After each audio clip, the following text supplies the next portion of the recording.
November 1944. A cold morning in Tennessee. A young German woman walked into an American military examination room. She was thin, silent, afraid. The medic asked her simple questions. "Do you have pain? Any injuries? Anything I should know?" She shook her head. No. But her body told a different story. The way she moved, the way she sat, the way she flinched when he touched her shoulder. Then she finally spoke. Just 5 words, barely a whisper. "It hurts when I sit." Those words unlocked a horror that made this American medic weep openly. What he found hidden beneath her clothes was not just injury. It was a map of systematic torture. And the people who did this to her were not Americans. They were her own countrymen. But here's what nobody expected. What happened next between this enemy prisoner and her American captor would become one of the most powerful stories of compassion to emerge from World War II. Watch this full story. I promise you will not forget it. And if you want more stories like this, subscribe to this channel right now. Hit the like button. It takes 1 second, but it helps us more than you know. Let us begin.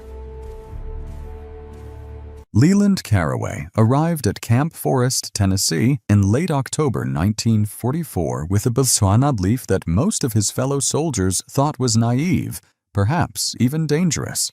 He believed that enemy prisoners deserved the same medical care as American troops, not because it was required by the Geneva Convention, though it was, not because it might win the war, though compassion sometimes did what bullets could not, but because Leland believed that suffering erased the lines drawn on maps, that pain spoke a language older than nationalism, and that a medic who chose his patients based on their uniform had abandoned the very oath he swore to uphold. He was 28 years old, tall and thin, with hands that trembled slightly when he was nervous, but steadied the moment they touched a wound. He had grown up in rural Virginia, the son of a country doctor who had taught him that healing was not a profession, but a calling, and that the worst sin a medical man could commit was to look at a human being and see only an enemy, only a number, only a problem to be processed and forgotten. Camp Forest itself sprawled across more than 85,000 acres of Tennessee woodland and open field. It had been built rapidly in 1941 as America prepared for wars, and it showed the signs of hasty construction everywhere, barracks that leaked when it rained, medical facilities that were functional but far from modern, supply systems that worked most of the time but occasionally failed in ways that required improvisation and creativity. By November 1944, the camp held over 12,000 prisoners of war, mostly German and Italian soldiers captured in North Africa and Europe, men who had been shipped across the Atlantic in crowded transport ships and deposited into the American heartland, far from the battlefields where they had fought. But the women were different. Female prisoners of war were rare, complicated, and the camp administration had been preparing for weeks for their arrival. Special barracks had been designated. Female guards had been requested, though not enough had arrived. Medical protocols had been written and rewritten as officers tried to anticipate needs they had never encountered before. Leland had volunteered specifically for this assignment when he heard about it. His commanding officer, a gruff captain named Vickers, had looked at him with open suspicion. "You understand, these are Germans, Caraway. Women who served the Nazi war machine. They're not victims. They're enemies." Leland had met his gaze without flinching. "They're patients, sir, and if they're wounded or sick, they're my responsibility." Vickers had approved the assignment, but his expression suggested he thought Leland was too soft for military medicine, too idealistic for the real work of war. Perhaps he was right. But Leland had seen enough suffering in the past 3 years, had treated enough shattered bodies and traumatized minds to know that cruelty was easy and compassion was hard, that the hard things were usually the ones worth doing. The night before the women were scheduled to arrive, Leland walked through the medical facility, checking supplies, preparing examination rooms, making lists of what he would. Need. The air was cold, carrying the scent of wood smoke from the barrack stoves and the sharper smell of disinfectant from the freshly scrubbed floors. He could hear the distant sounds of the main camp, guards calling to each other, trucks rumbling past, the low murmur of thousands of men confined behind barbed wire. He thought about what these women might have experienced. The war in Europe had become a grinding nightmare of bombing raids and collapsing armies. Cities had been reduced to rubble. Millions of people had been displaced, starved, killed. The Nazi regime, facing defeat, had grown more desperate and more brutal. And the women who had served that regime in whatever capacity, as clerks, as radio operators, as nurses, as auxiliaries, had likely witnessed horrors that would mark them for life. Leland had studied some German in preparation, using a battered phrasebook and practicing with a German-American translator at the camp. His accent was terrible, his grammar uncertain, but he could ask basic medical questions and understand simple answers. It wasn't much, but it was something. It was an effort, and he believed that effort mattered. When the transport trucks finally rolled through the gates the next morning, November 14, 1944, Leland stood outside the medical building and watched the women climb down. There were 43 of them in this first group. They looked exhausted, frightened, and painfully thin. They wore a mixture of worn civilian clothes and pieces of military uniforms. Some carried small bags. Most carried nothing at all. What struck Leland most was their silence. These women did not speak to each other, did not look at the guards, did not react to the commands shouted in English and broken German. They simply moved through the processing with the blank efficiency of Tibeto people who had learned that compliance was survival, that invisibility was safety, that hope was a luxury they could no longer afford. And Leland understood, watching them, that his real work was about to begin. The medical examinations began on the second day. After the women had been processed, photographed, assigned identification numbers, and given prison uniforms that were often too large or too small because the camp had not anticipated the range of sizes needed for female prisoners. Leland set up a rotation system, seeing patients one at a time in a small examination room that had been hastily converted from a storage closet. It had a wooden table, a single chair, a cabinet containing basic medical supplies, and a window that looked out onto the bare November trees. The first dozen women he examined showed the predictable signs of wartime deprivation. Malnutrition was nearly universal. Their bodies carried the evidence of months or years without adequate food, with visible ribs, hollow cheeks, and a general thinness that suggested their bodies had begun consuming themselves for fuel. Several had respiratory infections from exposure to cold and damp conditions. Others had dental problems, skin conditions, and the kind of minor injuries that had been left untreated until they became major complications.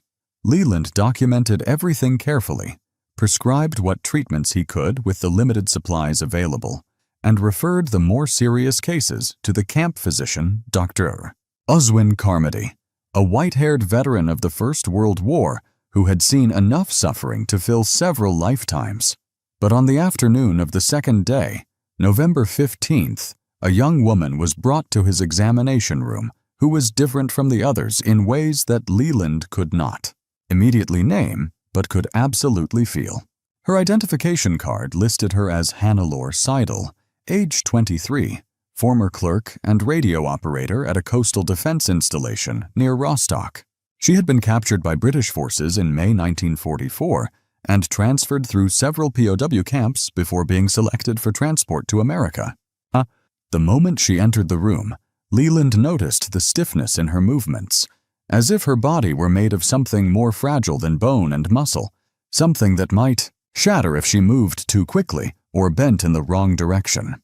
She walked with careful, measured steps, keeping her spine unnaturally straight, and when she sat down on the examination table at his gesture, she did so slowly, with visible hesitation, and then shifted her weight immediately, as if the position caused her discomfort. Her eyes never met his, not once. She stared at the floor with such intensity that Leland found himself glancing down to see if there was something written there, some message that only she could read. Her hands were clasped tightly in her lap, the knuckles white with pressure, and her breathing was shallow and controlled, like someone who had learned to make herself as small and quiet as possible. Leland spoke to her in his halting German, introducing himself, explaining that he was going to perform a basic medical examination, asking her if she understood. Hannelore nodded once, a tiny movement of her head, but said nothing. Her silence was not the simple quiet of shyness or language barrier. It was something deeper, more deliberate, a silence that felt like a wall built brick by brick to keep the world out and her secrets in. He asked her the standard questions. Did she have any pain? Any injuries? Any medical problems he should know about? To each question, Hannelore responded with either a small shake of her head or a barely audible 9 that seemed to cost her enormous effort to produce.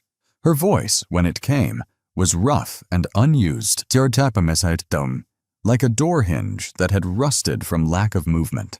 But Leland had been trained to observe, and observation was revealing things that Hannelore's words were trying to hide. When he asked her to take a deep breath so he could listen to her lungs, she complied, but he noticed the way she winced slightly, the way her left shoulder seemed to lock when she tried to expand her chest fully. When he gently touched her shoulder blade to position his stethoscope, she went rigid, her entire body tensing like an animal expecting a blow. "Does this hurt?" Leland asked in German, keeping his voice soft, keeping his hands light and visible. Another headshake, but her face told a different story. A muscle in her jaw twitched. Her breathing had become even more shallow, and when Leland pressed gently on the shoulder joint itself, asking her to move her arm forward and back, the movement was restricted, painful, and accompanied by a sound she could not quite suppress, a small intake of breath that spoke of agony being carefully managed and deliberately hidden. According to the Geneva Convention, prisoners of war were required to receive medical care equivalent to that provided to the captor nation's own forces. In practice, this meant that Leland had both the authority and the obligation to conduct thorough examinations, to document all injuries, to provide treatment. But he also understood that authority meant nothing to someone who had learned to fear it, that obligation could not override the deep human instinct to protect oneself by hiding. Vulnerability. He stepped back, giving Hannelore space, and spoke to her again in his careful German. "I am here to help you. You are safe now. If you are injured, I need to know so I can treat you properly." For the first time, Hannelore's eyes flickered up to meet his, just for a moment, just long enough for Leland to see what lived behind them. Fear, yes, but also something else. Something that looked like the terrible weight of a secret too heavy to carry alone, but too dangerous to share. Then her gaze dropped again to the floor, and the wall rebuilt itself, and the silence returned, thicker than before. Leland made a decision in that moment that would change everything that followed.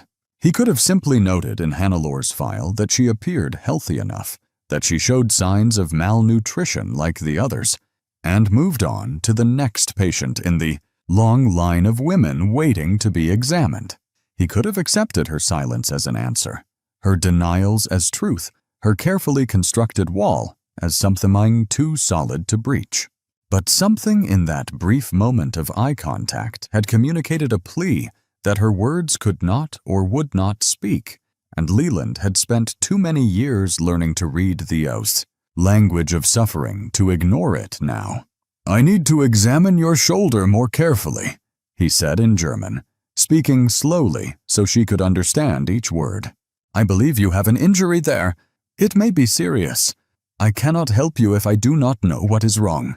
Hannelore's hands tightened in her lap. For a long moment, she did not move, did not speak, did not even seem to breathe. The examination room was so quiet that Leland could hear the wind moving through the bare branches outside the window, could hear the distant sound of guards shouting commands in. The yard could hear his own heartbeat pulsing in his ears as he waited for her to make a choice between continued silence and the terrifying vulnerability of truth. Finally, in a voice so quiet that Leland had to lean forward to hear it, Hannelore spoke. Not in mingled words this time, but in a sentence that seemed to tear itself from her throat with physical effort. Es tut weh when ich sitz. It hurts when I sit. The words hung in the air between them, and Leland felt something shift in his understanding.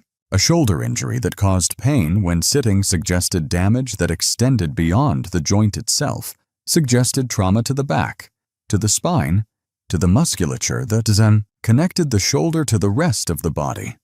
It suggested an injury that had been severe, that had been inflicted with force, and that had never been properly treated. "Can you show me?" Leland asked, keeping his voice gentle, keeping his movement slow and non-threatening, aware that he was asking her to cross a boundary that she had fought. Hard to maintain. Another long silence. Then, with trembling hands, Hannelore reached for the collar of her prison uniform shirt and slowly, painfully, pulled it down to expose her left shoulder and upper back. What Leland saw made his professional composure falter. The shoulder blade was misshapen, sitting at an angle that was not anatomically correct, suggesting that the bone had been broken and had healed improperly without medical intervention. The surrounding skin was marked with scars, long thin lines that had the distinctive appearance of wounds made by something sharp and deliberately applied, wounds that had been inflicted multiple times over an extended period. But it was the bruising that made Leland's breath catch. Even weeks after the original injury, the discoloration was still visible, a sickly yellow-green stain that spread across her shoulder and down her back, marking the ghost of violence that had been catastrophic in its force. Based on what he could see, Leland estimated that her shoulder had been struck with something heavy, a rifle butt, a club, perhaps a boot, with enough force to fracture the scapula and damage the surrounding tissue so severely that sitting upright compressed the injured area against the chair, causing the pain she had finally admitted to feeling. "Who did this to you?" Leland asked, though he already suspected the answer. Hannelore's voice, when it came, was flat and emotionless, as if she were reporting on something that had happened to someone else, in some other life, in some other world. "Ein Wachmann, a guard, at the labor camp where I was sent before the coastal station." "When did this happen?" March of this year, 8 months ago." 8 months she had carried this injury without treatment, without care, without even acknowledgement. 8 months of pain every time she sat down, every time she moved her arm, every time she tried to sleep. 8 months of keeping this secret because speaking about it might have invited more violence, more punishment, more attention from guards who saw prisoners not as human beings, but as objects to be used and discarded. According to records that would later be compiled by Allied investigators, more than 27,000 women passed through the Nazi labor camp system during the war years, serving in various capacities that ranged from clerical work to ammunition production to forced labor in factories and farms. The treatment of these women varied widely depending on the camp, the guards, and the political climate, but reports consistently documented systematic abuse, inadequate medical care, and a culture of violence that was both casual and catastrophic. Leland examined the shoulder as gently as he could, but even his careful touch caused Hannelore to flinch, caused her breathing to become rapid and shallow, caused tears to form at the corners of her eyes, though she did not let them fall. The joint had limited range of motion. The bone had fused incorrectly. The damage was permanent in some ways, though with proper treatment, some function might be restored. Some pain might be reduced. "Why did he do this?" Leland asked, though he was not sure he wanted to know the answer. Hannelore's response came in a whisper. "I was too slow. I did not move fast enough when he gave an order. So he taught me to move faster." The clinical description of such brutal pedagogy made something crack in Leland's chest. made his hands shake as he reached for his notepad to document the injury, made him understand that what he was witnessing was not just one woman's suffering, but a glimpse into a system of cruelty that had operated with official sanction and without meaningful oversight. And he understood, too, that if Hannelore had hidden an injury this severe, there were likely others she had not yet revealed. Leland set down his notepad and looked at Hannelore with the kind of careful attention that a medic learns to develop when words are not enough, when the truth must be coaxed out, through patience and trust rather than demanded through authority. He had found one injury, severe and hidden, and his instincts told him that a person who had concealed damage this serious was likely concealing more. The human body, when subjected to systematic violence, carries the evidence in layers, and those layers tell a story that victims often cannot or will not speak aloud. "Hannelore," he said softly, using her first name for the first time, hoping that the informality might help dissolve some of the distance between them. "Are there other injuries? Other places where you're hurt?" The silence that followed was different from the earlier silences. This one felt like a decisioning bit, like a door being slowly opened after years of being locked, like a dam beginning to crack under the pressure of water that had been held back too long. Hannelore's hands moved to the buttons of her shirt, trembling so violently that she struggled to unfasten them, and Leland had to resist the urge to help her, because he understood that this had to be her choice, her action, her decision to reveal what she had kept hidden. When she finally pulled the shirt open and lifted the undershirt beneath, exposing her torso to the harsh electric light of the examination room, Leland felt the floor seem to shift beneath his feet, felt his breath stop in his chest, felt every piece of medical training and professional distance collapse in the face of what he was seeing. Her body was a map of brutality. Long scars crisscrossed her back and sides, some old and faded to white, others more recent and still raised and pink. Scars that had the distinctive pattern of being made by something sharp and flexible, a whip, a belt, perhaps a length of shuttle or wire. There were burn marks on her ribs, circular and deliberate, suggesting cigarettes or heated metal applied to skin. And there were bruises in various stages of healing, from fresh purple-black marks to older ones that had turned green and yellow, bruises that formed patterns suggesting boots, fists, and the systematic application of violence over weeks or months. But worse than the visible injuries were the signs of what had been done to her internally.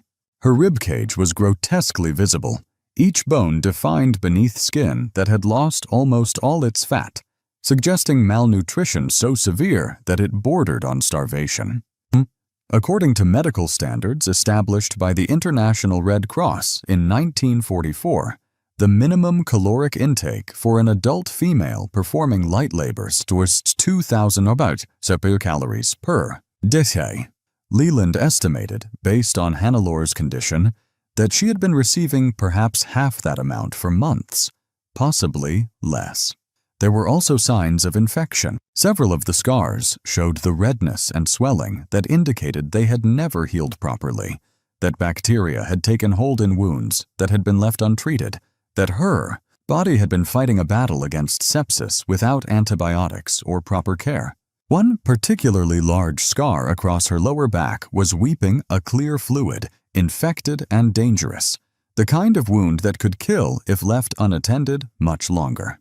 Leland felt tears begin to form in his eyes, felt them spill over despite his efforts to maintain his composure, felt them run down his cheeks as he stood there looking at the sazonupta, evidence of systematic torture inflicted on a young woman whose only crime had been to exist in the wrong place at the wrong time under the wrong regime.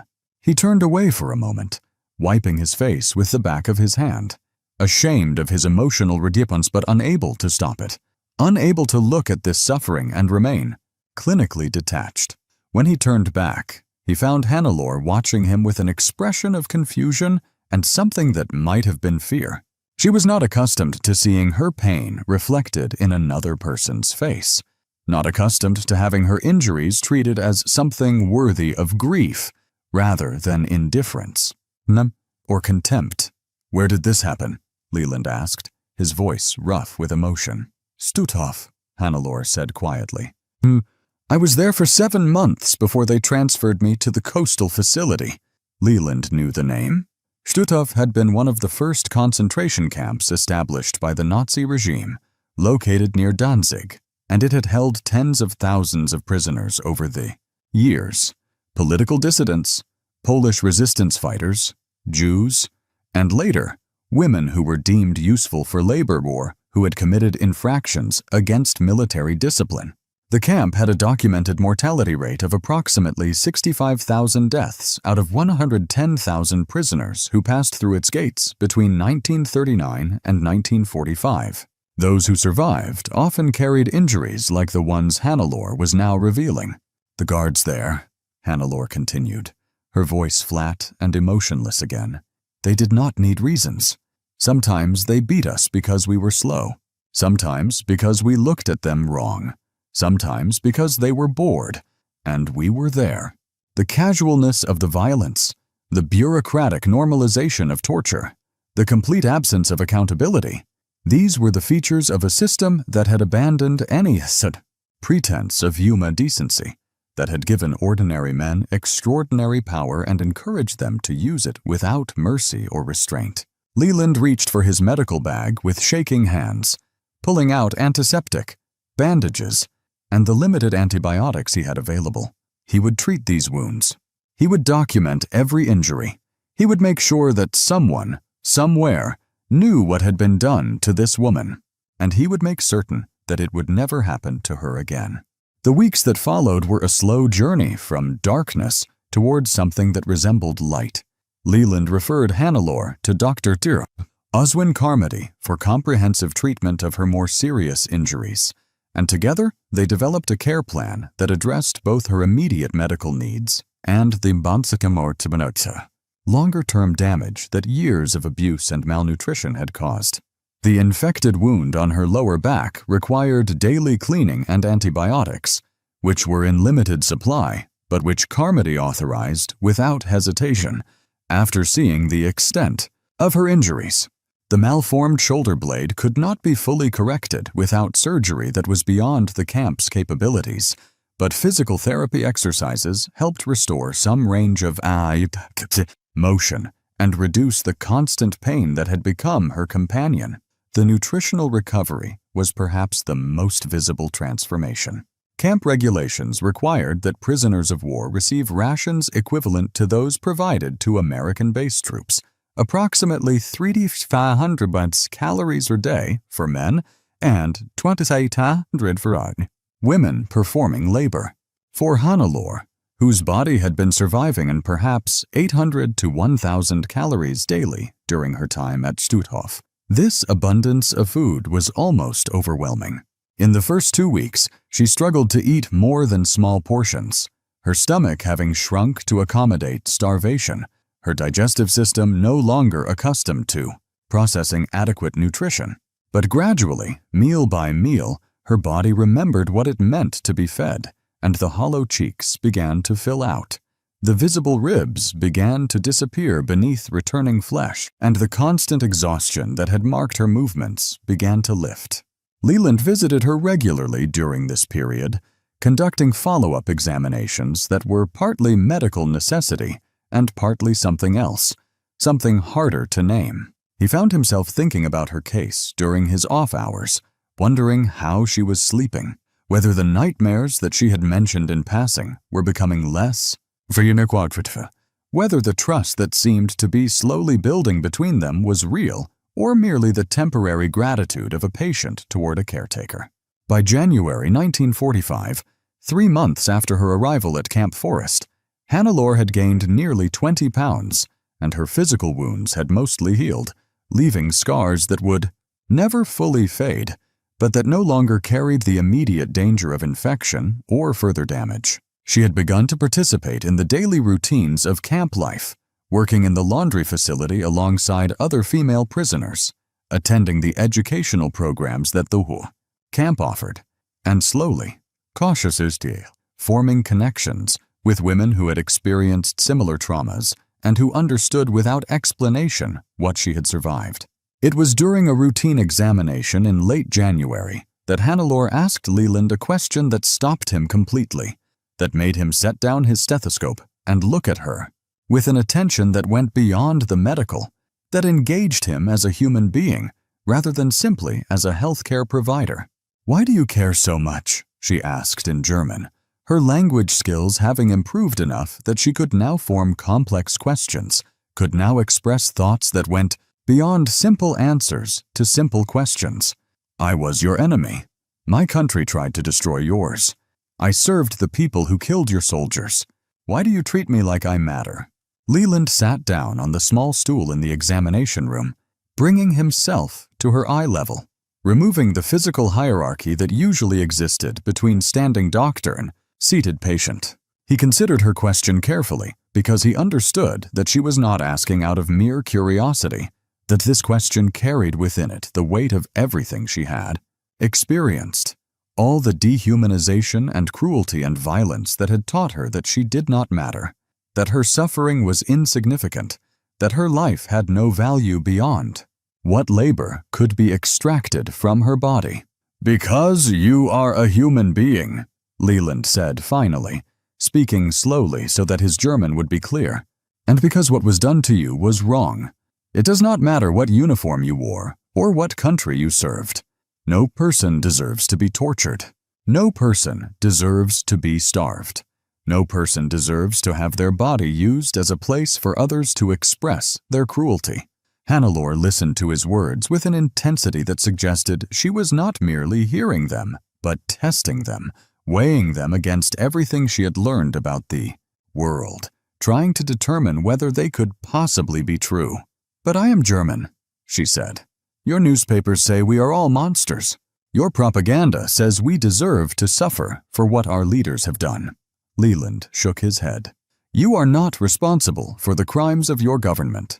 You are a young woman who was caught in a terrible war and who was hurt by people who had power over you.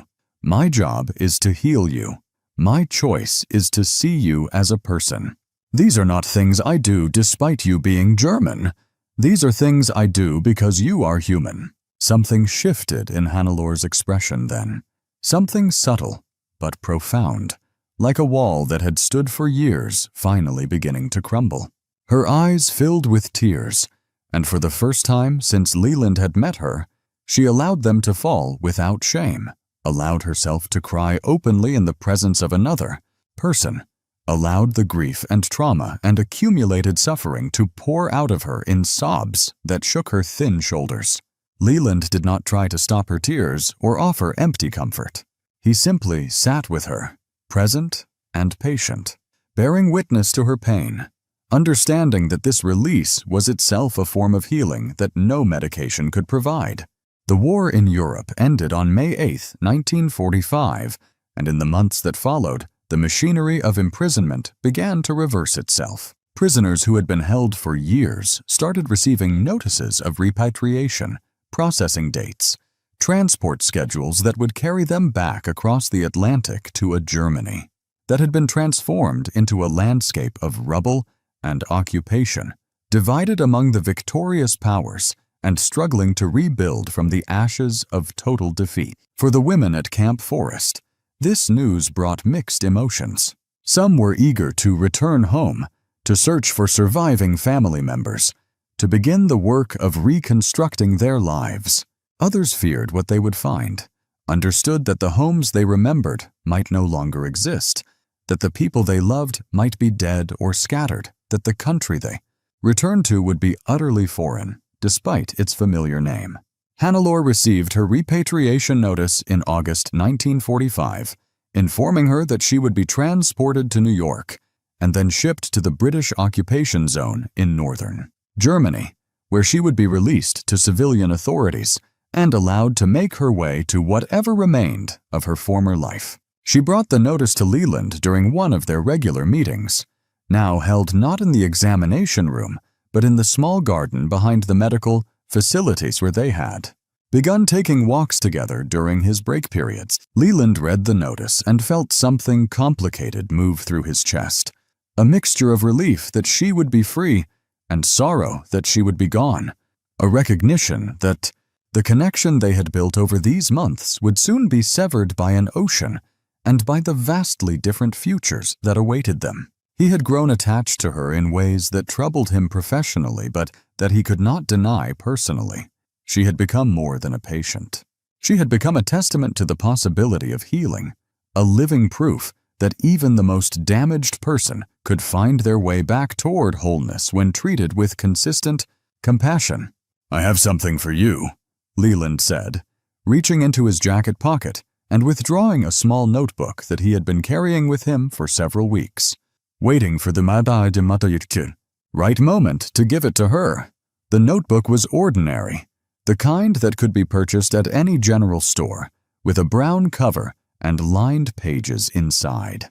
But what made it extraordinary was what Leland had written within it over many late nights in his barracks, working by lamplight with his German dictionary beside him, composing sentences that he hoped would carry meaning beyond their simple words. Hannelore took the notebook and opened it carefully, as if it were something fragile and precious.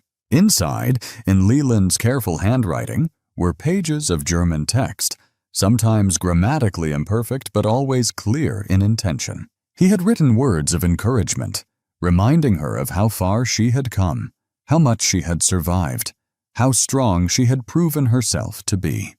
He had written practical information, names of doctors in Germany who might help with her shoulder, addresses of relief organizations that were providing assistance to returning refugees, and he had written something else, something more personal, an acknowledgement of what their time together had meant to him, a hope that she would find peace and happiness in whatever life awaited her. According to historical records, approximately 425,000 German prisoners of war were held in the United States during World War II, housed in more than 700 camps across the country. The treatment of these prisoners varied considerably, but the official policy established by the War Department emphasized humane treatment in accordance with the Geneva Convention, and many former prisoners would later describe their night in American captivity as surprisingly decent, sometimes even transformative. The medical care provided at camps like Camp Forest represented America at its best, a nation capable of extending compassion even to those who had served enemy regimes. Hannelore read through the notebook slowly, her lips moving slightly as she worked through Leland's German, tears streaming down her face, but a smile forming at the corners of her mouth. When she finished, she looked up at him with an expression that contained gratitude beyond what words could capture, an acknowledgement that he had given her something more valuable than medicine or treatment, that he had given her back a belief in human kindness that the camps had nearly destroyed. "I will never forget you," she said simply. "You showed me that not everyone with power uses it to hurt. You showed me that healing is possible. You saved my life, not just my body." Leland walked her to the transport truck on the morning of her departure, standing among the other medical staff who had gathered to say goodbye to patients who had become, in some strange way, part of their extended family. As Hannelore climbed into the truck, she turned back one final time and raised her hand in a small wave, and Leland raised his in return, holding the gesture until the truck disappeared down the dusty road and out of sight. He never heard from her again. Letters sent to the addresses he had were returned undelivered. The chaos of post-war Germany swallowed millions of people into uncertainty, and Hannelore became one more name among countless others whose ultimate fate remained unknown. But Leland carried her memory with him for the rest of his life, through his return to civilian medicine in Virginia, through decades of practice as a country doctor like his father before him, through every patient he ever treated with the particular gentleness that he had learned was necessary when confronting hidden trauma. Her question echoed in his mind across the years. "Why do you care?" And his answer remained the same, spoken silently to every suffering person who sat before him. "Because you are human. because your pain matters, because compassion is the only response to cruelty that does not perpetuate it. In the end, the greatest weapon against dehumanization was simply the stubborn insistence on seeing each person as fully human, worthy of care, worthy of healing, worthy of hope. The story of Leland Carraway and Hannelore Seidel represents something essential about the human capacity for both cruelty and compassion. In the camps of Nazi Germany, ordinary people committed extraordinary violence against those they had been taught to see as less than human. But in the examination rooms of Camp Forest, Tennessee, ordinary people demonstrated that healing could cross the boundaries of nationality and ideology, that mercy could be extended even to former enemies, and that the simple act of treating someone's wounds with care could restore something that brutality had tried to destroy. This was not propaganda. This was daily life. And it reminds us that the choice between cruelty and compassion is made not once but continuously, in every encounter with another person's suffering.